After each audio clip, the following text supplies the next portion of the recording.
नमस्कार, मैं Geetanjali Verma, assistant professor drawing and painting, SMM government girls college Bhilwara. BA part second के theory paper में आज हम गुप्तकालीन मूर्ति कला का अध्ययन करेंगे। यह काल भारतीय इतिहास में स्वर्ण युग कहलाता है। इस समय देश प्रत्येक दृष्टि से उन्नति के शिखर पर था। इसी प्रकार ललित कला के क्षेत्र में विशेष उन्नति हुई। मूर्तिकार सौंदर्य के रहस्य को अच्छी तरह समझते थे व उसकी अभिव्यक्ति भी उन्होंने अपनी मूर्तियों द्वारा भली प्रकार से की है। इनकी कला भावुकता, सुंदरता, वास्तविकता तथा आध्यात्मिकता का सुंदर सम्मिश्रण रही। शिल्पकारों ने अपनी कला को अलंकृत करते समय पूर्ण रूप से यह ध्यान रखा है कि कहीं अत्यधिक अलंकारिक कला के सौंदर्य में बाधा न बन जाए। अतः अलंकारिकता का उतना ही प्रयोग किया गया जो मूर्ति के सौंदर्य के लिए उपयुक्त था और विशेष रूप से सहायक था।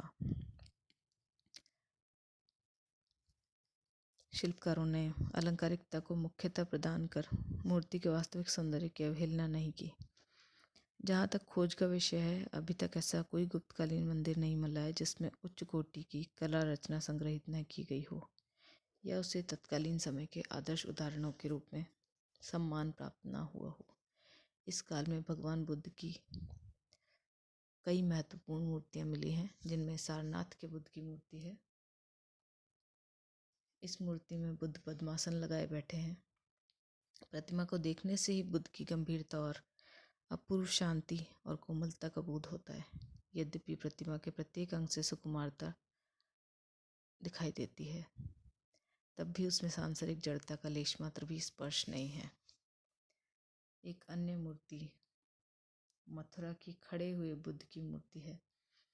इस कृति के मुखमंडल पर शांति, करुणा व आध्यात्मिकता का भाव दिखाई देता है। साथ ही एक स्वाभाविक स्थिति भी है। भगवान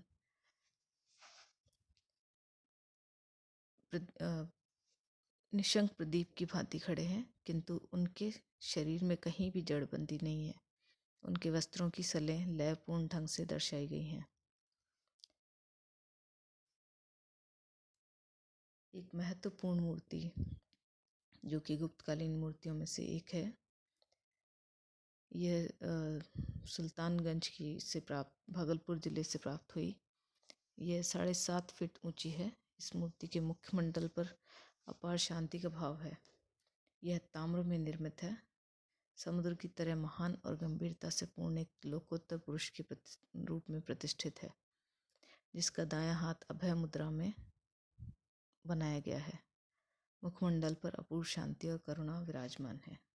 इन तीनों मूर्तियों को गुप्तकालीन मूर्तियों में बुद्ध की सर्वश्रेष्ठ मूर्तियां कहा जा सकता है। ऐसा जान पड़ता है कि इन्हें बनाने वालों ने अपनी कला कुशलता के साथ भक्ति भावना का प्रदर्शन भी इनमें कर डाला है। इसके अलावा अनेक हिंदू धर्म से संबंधित मूर्तियाँ भी इस दौरान बनाई गई, इस काल में बनाई गई। जबकि चहुमुखी कलाओं का विकास हो रहा था, उस समय कालिदास की रचनाओं का अंकन जीवन में दिखाई देता था। यही घटनाएं सौंदर्य अभिव्यक्ति का साधन बन गई। भगवत आंदोलन मंदिरों, मूर्तियों, चित्रों के रूप में यहाँ पहुँचा। इस समय केवल चट्टानों को काटकर ही आकार नहीं बनाए गए, बल्कि बड़े बड़े सपाट पत्थर के टुकड़े काटकर मूर्तियों के रूप में जड़ दिए गए। इस समय की प्रमुख मूर्तियों में जो उल्लेखनीय थी वे गोवर्धनधारी कृष्ण, इसमें ये काशी से प्राप्त है, जिसे सारनाथ के संग्रहालय में रखा गया है। कृष्ण का शक्तिशाली रूप इस मूर्ति शिल्प में प्रकट किया गया और वे गोवर्धन पर्वत को धारण किए हुए हैं। एक अन्य प्रमुख मूर्ति जो हिंदू धर्म से संबंधित थी वह देवगढ़ से प्राप्त हुई है। यह गुप्तकालीन मंदिर में स्थित है।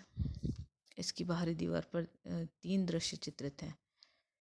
उनमें से एक विष्णु का शेषशायी मुद्रा में है। इसमें ये उनकी नाभि से कमल के रूप में कमल पर स्थित ब्रह्मा दर्शाए हैं। लक्ष्मी उनके चरण दबा रही हैं। ऊपर आकाश में कार्तिकेय, इंद्र, पार्वती आदि उनके दर्शन कर रहे हैं। लक्ष्मी के पास एक योगी के रूप में शिव खड़े हैं और दूसरे स्थान पर भगवान बुद्ध की खड़ी हुई प्रतिमा, जो अब की मथुरा में है, तथा एक बुद्ध की बैठी हुई सारनाथ प्रतिमा के समान भगवान द्वारा उपदेश देते हुए अंकित की गई है। इस वीडियो में गुप्तकालीन कला से संबंधित मूर्ति शिल्पों का इतना ही उल्लेख हम करेंगे। शेष भाग हम अगले वीडियो में देखेंगे। धन्यवाद।